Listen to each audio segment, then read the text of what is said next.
현대 사회의 빠른 삶의 속도와 스트레스, 그리고 불규칙한 식습관은 우리의 면역 체계를 약화시킬 수 있습니다. 그 결과 우리는 쉽게 질병에 노출되거나 피로감을 자주 느끼게 됩니다. 이런 상황에서 면역력을 강화하기 위해서는 올바른 식단이 필수적입니다. 우리가 흔히 먹는 음식들 중에는 면역력을 향상시키는 놀라운 능력을 가진 슈퍼푸드들이 많습니다. 이 이야기에서는 이러한 슈퍼푸드들을 탐구하고 그것들이 어떻게 우리의 건강을 지킬 수 있는지를 알아보겠습니다. 슈퍼푸드라는 용어가 처음 등장한 것은 20세기 초반으로, 그 당시에는 특정한 음식들이 건강에 미치는 긍정적인 영향을 연구하기 시작했습니다. 이후 지속적으로 연구가 진행되면서 슈퍼푸드는 점차 인기를 끌기 시작했으며 이제는 많은 사람들에게 필수적인 건강 관리의 부분이 되었습니다. 첫 번째로 소개할 슈퍼푸드는 블루베리입니다. 블루베리는 강력한 항산화 물질인 안토시아닌을 다량 함유하고 있어 세포의 손상을 막고 면역 시스템을 강화하는 데 큰 도움을 줍니다. 매일 아침 시리얼이나 요거트에 블루베리를 더하는 것도 좋지만 신선한 상태로 간식으로 섭취해도 훌륭한 선택이 됩니다. 그 다음은 마늘입니다. 마늘은 자연적으로 항바이러스성 및 항균성을 지닌 알리신을 포함하고 있어 면역력 강화에 좋습니다. 여러가지 요리에 간편하게 추가할 수 있으며 특히 생으로 섭취하면 그 효과가 극대화됩니다. 마늘은 감기나 독감이 유행하는 시기에도 효과적입니다. 세 번째로는 시금치입니다. 시금치는 비타민C와 많은 항산화 물질을 포함하고 있어 면역 체계의 기능 강화를 돕습니다. 익히지 않은 신선한 시금치를 샐러드에 곁들이거나 살짝 익혀서 먹으면 그 영양소를 충분히 섭취할 수 있습니다. 또한 시금치는 철분도 풍부해 피로 회복에 도움을 줍니다. 한편 아몬드는 비타민 E의 훌륭한 공급원입니다. 비타민 E는 면역 기능을 조절하고 보호하는 역할을 하는 항산화제입니다. 하루에 한 줌의 아몬드를 간식으로 먹는 것은 영양을 더하는 간단하지만 효과적인 방법입니다. 또한 아몬드는 심장 건강에도 좋다고 알려져 있습니다. 또한 녹차는 많은 사람들이 꾸준히 즐기는 음료로서 카테킨이라는 항산화 성분이 풍부하여 면역력을 높이는 데 기여합니다. 하루에 한두 잔의 녹차를 마시는 것은 스트레스를 줄이고 체내 독소를 제거하는 데 도움을 줄 수 있습니다. 마지막으로 고구마는 베타카로틴이 많아 면역력을 높이는 데 효과적인 음식입니다. 베타카로틴은 우리 몸에서 비타민 A로 변환되며 이는 면역 시스템과 피부 건강 유지에 중요한 역할을 합니다. 구운 고구마를 저녁 식사나 간식으로 즐기면 쉽게 영양을 더할 수 있습니다. 이처럼 다양한 슈퍼푸드들은 각각 고유한 방식으로 우리의 면역력을 강화하고 건강을 향상시킵니다. 중요한 것은 이러한 슈퍼푸드를 균형 잡힌 식단에 포함시키는 것이며 규칙적인 운동과 충분한 휴식을 병행해야 한다는 것입니다. 현대인의 바쁜 일상 속에서도 이러한 건강한 식습관을 유지한다면 우리는 보다 활기차고 건강한 삶을 살 수 있을 것입니다. 두 번째 이야기, 현대 사회에서 다이어트는 많은 사람들의 주요 관심사 중 하나입니다.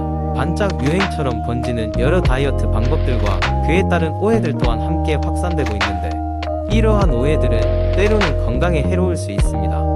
오늘은 다이어트에 관한 흔한 5가지 오해와 그에 대한 진실을 깊게 파헤쳐 보도록 하겠습니다. 첫 번째 오해는 저탄수화물 다이어트가 최고의 방법이다라는 것입니다. 분명 저탄수화물 다이어트는 체중 감량에 효과적일 수 있습니다. 그러나 모든 사람에게 적합하지 않습니다. 우리 몸은 탄수화물을 주요 에너지원으로 사용하며 충분한 탄수화물이 부족할 경우 피로를 느끼거나 집중력이 떨어질 수 있습니다. 또한 탄수화물이 적은 식단은 섬유질이나 비타민, 미네랄 등이 부족할 수 있어 영양 불균형을 초래할 수 있습니다. 따라서 자신의 체질과 건강 상태에 맞추어 균형 잡힌 식단을 유지하는 것이 중요합니다. 두 번째 오해는 아침을 걸으면 살이 빠진다는 생각입니다.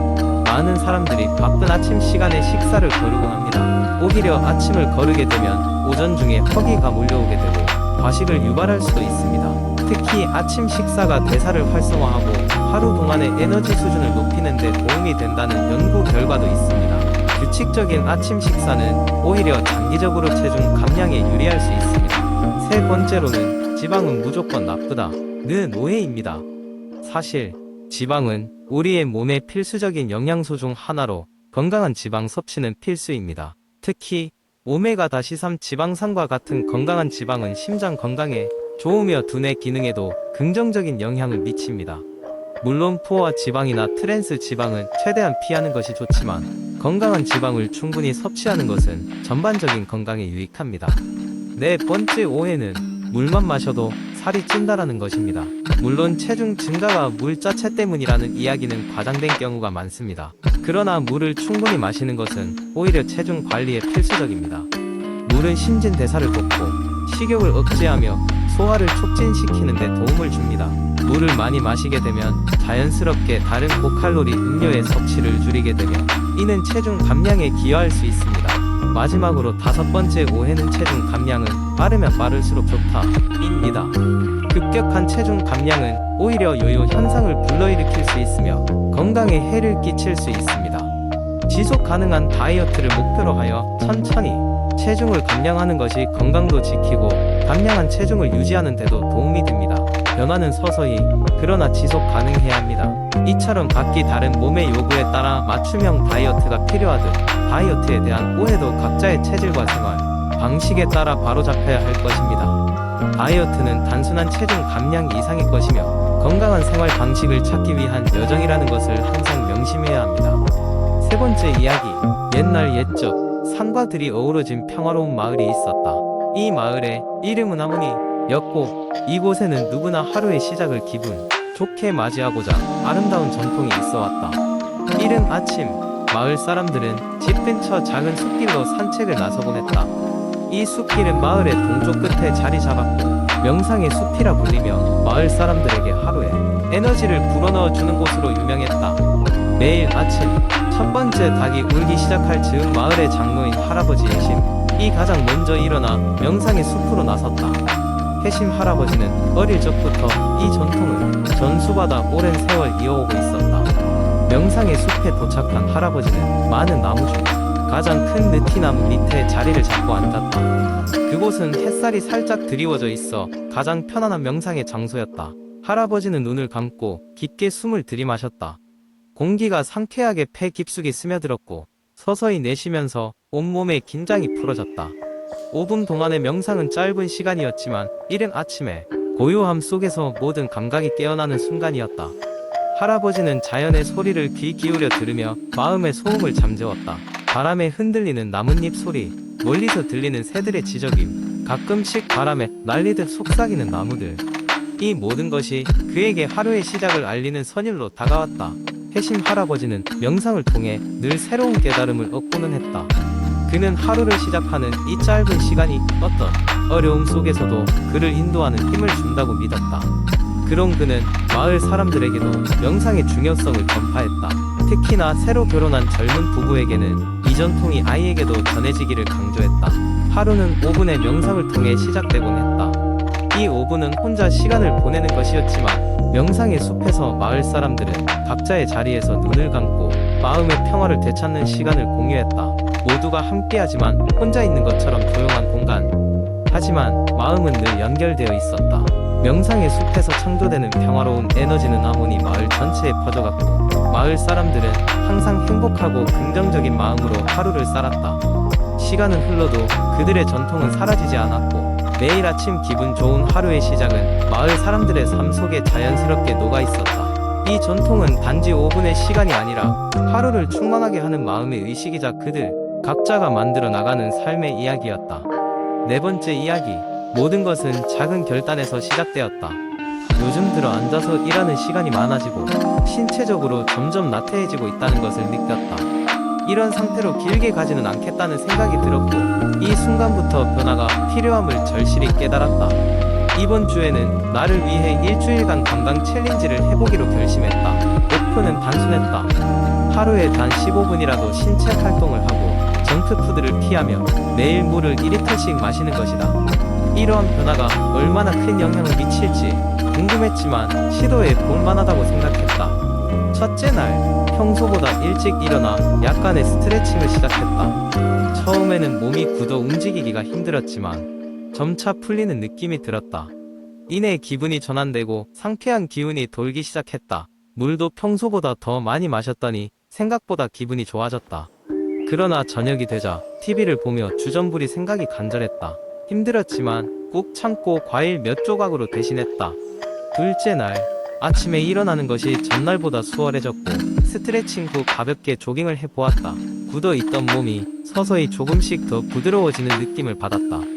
회사에서도 커피 대신 물을 많이 마셨고 점심으로는 가벼운 샐러드를 먹어보았다. 오후가 되자 약간 피로했지만 몰라보게 가벼워진 몸이 신기했다. 셋째 날과 넷째 날 아침 운동이 점점 습관처럼 느껴지기 시작했다. 무언가를 한다는 것 자체가 활력을 불어넣어 주었다. 무엇보다도 매일 신체 활동을 한다는 것이 생활에 일부러 자리 잡았다는 사실이 놀라웠다. 저녁에는 가족과 함께 산책을 하며 소소한 대화를 나누는 것도 큰 즐거움이었다. 다섯째 날 업무 스트레스로 인해 약간 과자를 먹고 싶은 유혹이 있었지만 오렌지 주스를 마시며 이를 달랬다. 중요한 것은 꾸준함이라는 생각이 들었다. 이 와중에 매일 마시는 물 덕분인지 피부 상태도 좋아지는 것 같았다.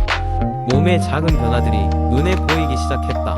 여섯째 날 거의 일주일을 다 보내면서 처음 목표로 삼았던 것들을 지키고 있다는 만족감이 들었다. 신체적으로 더 건강해지고 있다는 느낌이 확실히 있었고 정신적으로도 많은 활력이 넘쳤다.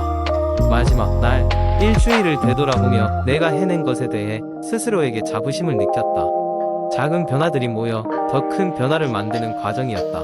한 주 내내 매일 규칙적으로 실천함으로써 작은 노력 또한 지속 가능한 변화로 이어질 수 있다는 것을 깨달았다. 일주일 동안의 건강 챌린지에서 무엇보다 가치 있었던 것은 작은 변화들의 중요성과 그것이 축적되어 생활에 긍정적인 변화를 이루는 과정을 경험할 수 있었던 점이었다. 이렇게 시작한 작은 습관들이 앞으로 더 큰 변화를 만들어낼 것이라는 믿음이 생겼다. 이번 챌린지는 끝이 아니라 더 나은 삶을 위해 지속해야 할 작은 변화의 시작점이었다.